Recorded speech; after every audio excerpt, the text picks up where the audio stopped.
Aesthetics aside, obviously the measures are being taken in the interim to strengthen the safety both to workers in the building and the public at large who are in the vicinity of that building. But we are in the middle of a process, as you well know. We did some soundings with the private sector about the terms under which they'd consider ownership of the building.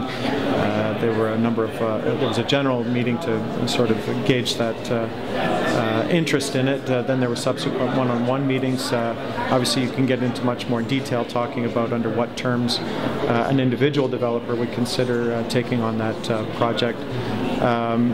That information obviously has to go back to Cabinet and any relevant authorities like Treasury Board. That process takes some amount of time, but ultimately we'll be hearing in due course about next steps in the process to seek another owner for the building and what happens ultimately to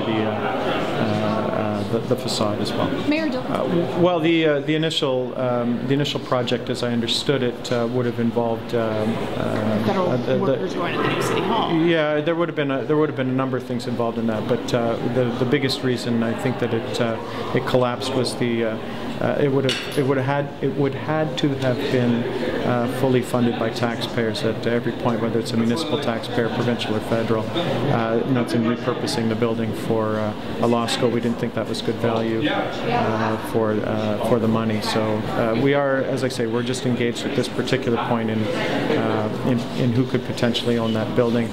If the city wants to come back, obviously they have a direct relationship with the associate minister if they want to have discussions about something new relative to that proposal.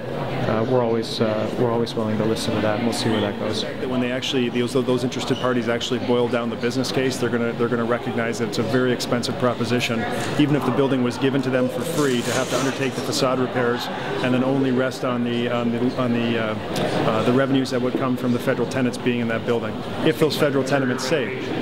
Well then, and in addition, you'd have to undertake the capital costs for interior renovations, which would be very, very expensive, in the hopes that you would actually rent that out. So I don't see, I mean, good for them, they're going to explore it and see where they end up. I just don't see any legitimate private investor coming in and taking over that building, knowing what they're getting into just on the exterior, no less what they have to do on the inside to make it functional. We recognize the value and the history in that building. We certainly have the University of Windsor, who's expressed a strong interest in bringing a faculty to the downtown core of the city of Windsor, which would add another 600 students and faculty to the downtown, which would help generate economic development, help boost up our downtown even more. And you know what? It would see us also playing a role in terms of helping fix that building up and putting it back into good working order. So I think there's a strong business case. It would be, the business case that I see is only a public sector business case. I don't see a private sector business case, but you know what? I work in the public sector, so maybe there's someone out there who's willing to put their money on the table. But I suspect anyone who is seriously having discussions from the private sector about this building would have to be offered a sweet incentive with respect to fixing the facade.